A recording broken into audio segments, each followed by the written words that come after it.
Jack, how did it feel getting that first one out of the way with the 3 points in the bag? Yeah, I think very obviously you want to start your tenure as a manager, a new manager at a club in the most positive way possible, and thankfully we did that on Saturday. The result was obviously the one that's of paramount importance, but I think allied that to big parts of the performance meant it was a good afternoon for us. How hectic was it in that turnaround last week getting ready for the game?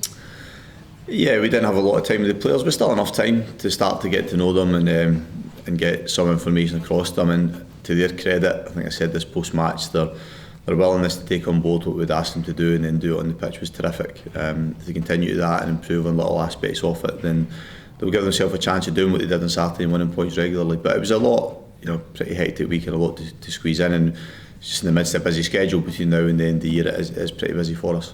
How much did you learn about the squad on Saturday? Yeah, I think it was nice to see them on pitch in a game, because you can watch as much footage as you want, you can speak to as many people, and then you start to get a feel for them in training. But equally, I've seen lots of players over the years who are good in training, and then it's different when it comes to a match day. So I was excited to see them on the pitch during the game, and I wasn't disappointed in that sense. I think it reinforced what I thought, that I've got good players here that they can deal with the ball and that will create and score, and that's what we want to try and do moving forward. How are you feeling about going back to St Mirren for a competitive game? Yeah, looking forward to it. Obviously I went back quite quickly with Sunderland in a pre-season match after I left. A club and a stadium that means a lot to me, both as a player and as a manager. Still speak to several people at the club, still close to them. Still have always kept a close eye on how they're doing. So looking forward to see some familiar faces, but focus and energy is very much about us going there to win the game, as opposed to anything else. You've been 3 managers since you left there, Jack. Is that just modern management? Yeah, it probably is actually. It's getting more and more difficult to manage. I think a lot of managers would say that. I think the demand for change is almost ever present nowadays. So there's always different reasons for changes in management, but it may just be a reflection of modern times that to stay in a job for any significant period of time becomes more and more challenging. Does that rule out planning long term as a manager? You've got to do it now. It doesn't rule it out, because I think you need to do it. I think you have to have a vision of where you want to go as a manager and where you want to take the club you're working for. And I think you go into that job, particularly when I've come in here, with that want to do that and to stay here for as long as possible. You just can't say for certain. As I said, that you don't know what lies around the corner, but equally the demand for change and how often change happens nowadays means that, as I said earlier, it's difficult to stay there for a long period of time. But you can't go in with that school of thought. If you do that, then I think it would lead to your downfall a lot quicker. So you've got to try and put that to the side. Do you feel it's speeding up even since you started in your management career? I do, yeah, and I've only managed now. Although I've managed nearly 200 games now, it's coming up 4 years, I think. Even in that period, I think there is, and I think the stats would back that up. I think we'd always looked at English football and believed they changed their managers a lot quicker, but I think statistically it was over half the managers in Scotland lost their job last year. So it's just a sign of the times. It may turn again. Sometimes these things go full circle, but at the moment we're in this period whereby it's challenging for managers. You talked about the busy schedule up until Christmas. How much time have you got to do any coaching? I'm well used to it. It's probably the best thing I could say. I had a 61 game season last year, so I was used to the relentlessness of having 8, 9, 10 fixtures a month, because I had that quite often. So this period, although I'm saying it's busy, it's probably the norm for me, or certainly has been the norm for me over the last year and a half. So I've probably had to train myself and educate myself in a different way than what I had to deal with previously, and that, I think that's standing me in good stead for this period we've got at the moment. And then I think I look beyond the winter break and things start to settle down again. Is that quite good then? You've obviously got the team have had a couple of wins under their belt going into this hectic period, just to keep momentum. Yeah, I think that when you have less time, if you like, on the training pitch, not just less days, but just less time in general because of the physical demands of the number of games, then it's easier to do that and accept that when you're in a good place, whether that be performance and ideally results wise. So at the moment, although it's been a little longer period because of the international break, we've had 2 or 3 week spell where I think the players have felt pretty good about themselves, and there's been a consistency, I think, about what they've done. Obviously, maybe slight changes at the weekend, but that consistency in approach and system has helped them as well. With Christian just in there talking about his partnership with Flo, how pleasing was it to see them both scoring but both linking up so well again?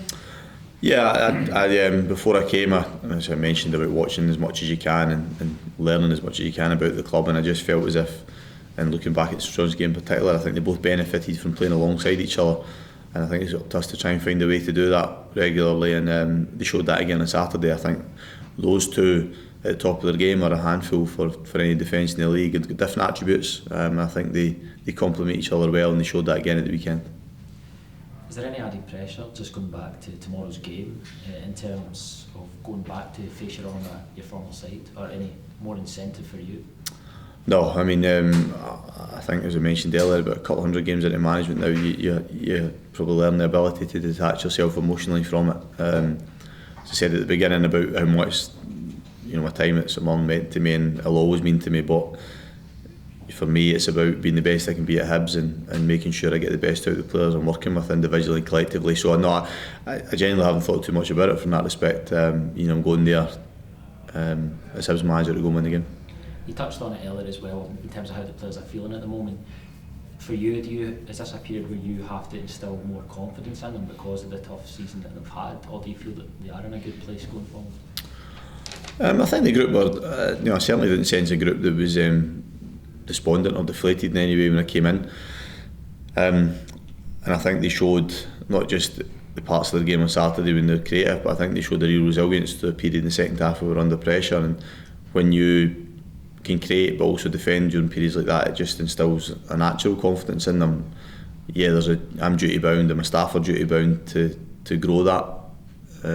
But results and good performances are what do that, and I think at the moment the players understand that if they do the key aspects of the game properly that we speak about, they're a good side, and I think it's encouraging them to believe that. Well, it is still early days. January is just around the corner, an opportunity for you to bring in some improvements to any areas of the team. Are you still learning what you want to do in January, or have you got an idea in your head what it is the team you'd like to improve? No, at the moment for me it's I said this last week, it's been very much on getting to know the players, but equally I think we at times can put too much stock on the opportunity to change. It's a bit like the management position.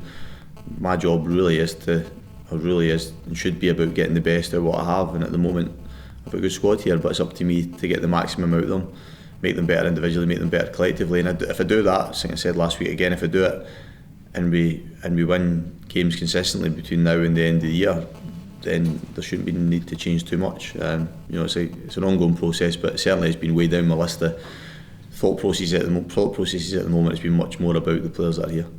You talked about that period between now and the end of the year. Have you earmarked any targets for the team in terms of where you want to be in January? I mean, it's an important part of the season, got a lot of high-profile games. Yeah, I know where I think we can get to, and I think it's achievable. So yeah, we have that set, and I think it's something that we can go and do. And if we do, then it will give us a second half of the season that we can push on and strive to finish as high up the table as we can. But we need to do that part between now and the end of the year. And if we do, as I said, it puts us in a decent position. So that's something you've made clear to the players where you want to be? No, not at the moment. That's something that I know in my own head and I've spoken about. But at the moment for the players is that. As I said, in a short period of time, you focus on the key things you can do very quickly, and that was about us getting us ready for Saturday and tomorrow. Once the game's settled down again, we'll look at the bigger picture. Any bumps and bruises for the weekend? Anybody coming back? No, so Darren's obviously, as I said last week, he's been training properly with us. We need to get a game into him, and the only other absentee is David Gray, but all being well, he should hopefully start training on Monday, a week today, which will be good as well. So at the moment, touch wood, we're fit and healthy. What kind of reaction are you expecting tomorrow night? I don't know. You never know in football. I had a good period there as a manager, and I think I had a good relationship with the people there as well. So hopefully a good one. But look, it's football, isn't it? And even if some of it's good natured, it makes no difference. It's not something I'm too concerned about.